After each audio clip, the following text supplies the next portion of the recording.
let's talk first about what do I do every day for self-development. First, I usually try not to waste any time. Even while driving a car, I try to turn on radios, news on the radio, and only those that are Kyrgyz radio stations. Because I'd like to, be more proficient in Kyrgyz. So I'd like to, I usually put Kyrgyz radio stations. And also in our work, by the way, let me tell you just briefly about what we do, what I do in our association. I work for a business association called International Business Council, IBC. It unites mostly major businesses operating in Kyrgyzstan. It was originally founded, by the way, by those investors back 17 years ago, although not many of them stayed, unfortunately, but our association keeps working, and we try to be a kind of bridge between the business community and the state, the government institutions. So basically, a large bulk of our activity is lobbying and making sure that business-friendly laws and regulations are adopted, and those that are not friendly are not adopted. And by uniting all these businesses, mining industry, banking, telecoms, construction, tourism, we try to deliver their collective, so to say, opinion, so that we are not biased with any private case. And we've got lots of meetings in our job, all these round tables, discussions, meetings in the parliament, in the government, and there is a lot of time during those meetings when you don't know what to do. I think everybody in this audience has this feeling when you are not interested in what's happening at the round table, at a presentation or something. There is a great thing, thank God, nowadays, our smartphones. We have everything there, as Andrew said, and there is a good, apart from general news sources, especially the foreign ones, there is also a good source of reading books in the smartphone, reading summaries of the books. Because whenever you hear about any good books or stories from your friends, from your colleagues, of course it's difficult to read any one of them, right? Even reading one book, for me, for instance, it takes usually a month or at least 2 weeks. That's why I'm usually surprised by how people manage to do this, manage to read a book every week or so. So there is a good app called Blinkist, if someone is interested. Blinkist, it's a German developer's app. It has most of the business-related, most self-development related, and other books, besides novels. Usually they don't do novels, because why would you read the summary of a novel? Yeah, Thank God. yeah, because I think Andrew would have a heart attack. Because at school we used to do it with novels, but now why would we do that, right? And this Blinkist, I like it because it has a whole chapter of the book in one scroll on your smartphone. So which means that, roughly speaking, you can read the book every 5 minutes. So they just get rid of any unnecessary stuff, and they put the most relevant stuff just in front of you. And the good thing is that you don't get distracted. Usually you read the book, if you read a book for a month, you could be distracted by other things happening in your life. But here, if you are not distracted by anything in 5 minutes, which you can allow for yourself, then you'll probably get the main thing.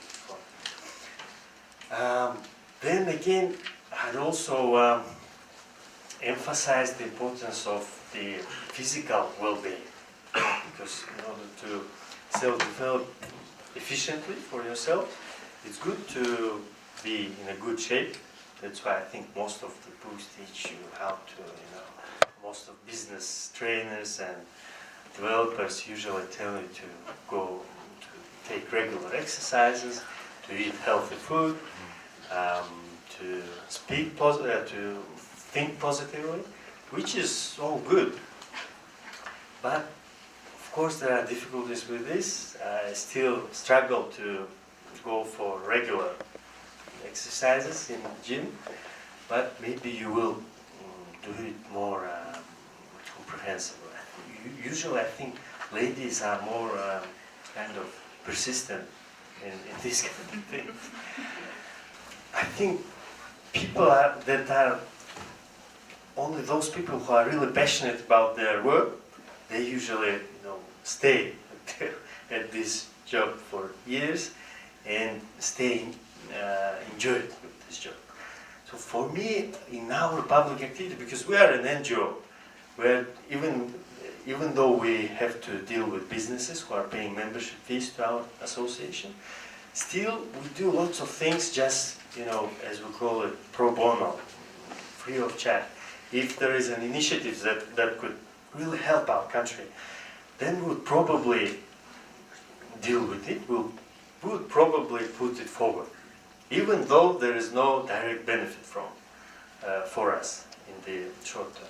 So I think what motivates me in our work is those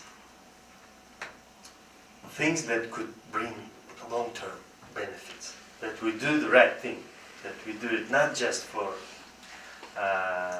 money, for income, but that we do something that we like and something that could be helpful for this country. Personally, I feel great when any of our initiatives help anybody, be it our companies, government officials, or the country as a whole. I would put it this way. It might, it might seem too, obvious or epic, but this is what we enjoy. This is what we enjoy the most. Before that, for instance, I used to live in a limited environment of ORT and RT, our media environment, our school environment, even our university, AUCA, which gave us a lot, I think, and it taught us the critical skills that we need the most. Still, we felt these limits in our country. And when I went there, by the way, it was really without any realistic plans. It was just, I don't know how to say it properly in English, but дело случая. Because, of course, I didn't believe that my grades would allow me to go there, and especially to go there and study free of charge. Because, frankly speaking, you can be accepted to any world-renowned university if you pay for it. I mean, they are happy to educate you if you at least have the basic level, and I think most of our people have this level. And then if you pay, you can study there and hold their diploma. But the difficult thing is to get funding for it. So I applied, and although even my GPA, grade point average of my grades at the UCA, was below their thresholds.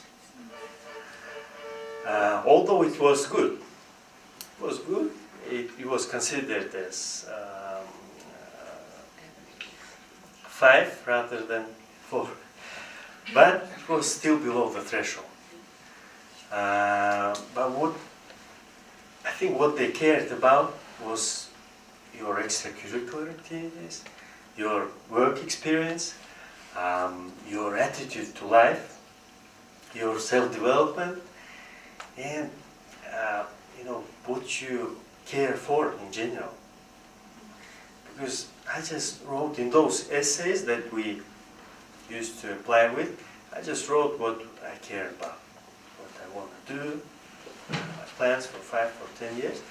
And then I was really surprised to know that I was accepted. By the way, usually they send an email, everything is online, and they send an email saying, starting with, dear student or dear applicant, congratulations, and so on and so forth. And I was thinking it's just a mistake because there's no name on it, it's just dear applicant. Maybe it's a mistake, and I didn't react to it in any way. And by the it was, I think, in March that year, and in April there was a deadline to confirm, to accept your offer, conditional offer. And I happened to know that it's real when I just received the call from the Soros Foundations, and they told me that I'm going to miss the deadline. Then I accepted this offer. But then there was this process of funding, confirming for funding. What this gave me, let me also point out that not all these changes happened to me right there. Most of the changes were here when I returned back. Because you happen to be full of, biases and let's just leave it as biases, and you cannot get rid of them right away there in just a year. But then when you talk to people there, when you learn something new, you are in that environment, still you might reject many of those things that are there, but then when you get back, you start thinking about all of this. And then you hear new things from your colleagues, from friends, from the news, from the books you read. Suddenly, lots of new things are here in front of you. And maybe you're just not aware of them, and maybe you are not noticing them. And here I think it's important what Andrew said before, that we live in a world overwhelmed with technology, with information, where our head just goes crazy from it. But when you are facing this kind of unfamiliar challenges, then you start noticing those things that are important for you, in particular, among all this bulk of information. So I think the most important thing that it gave is the awareness of the larger world and those experiences of people that we studied with. Because every one of them was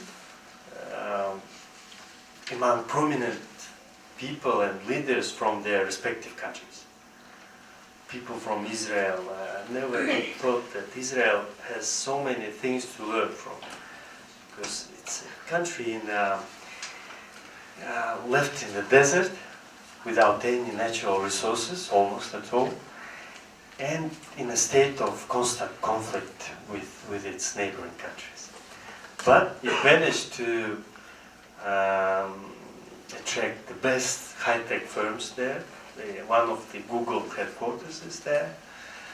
They've managed to do 90% refining of their water used, which means that they're almost independent of water. They managed to export tomatoes to the European Union countries in the desert. And there were many cases like that from other countries. We just don't hear them here. And when I heard this all from our friends, and when you have time to talk about it throughout the whole year, you get inspired and you get, the source of skills for your further life.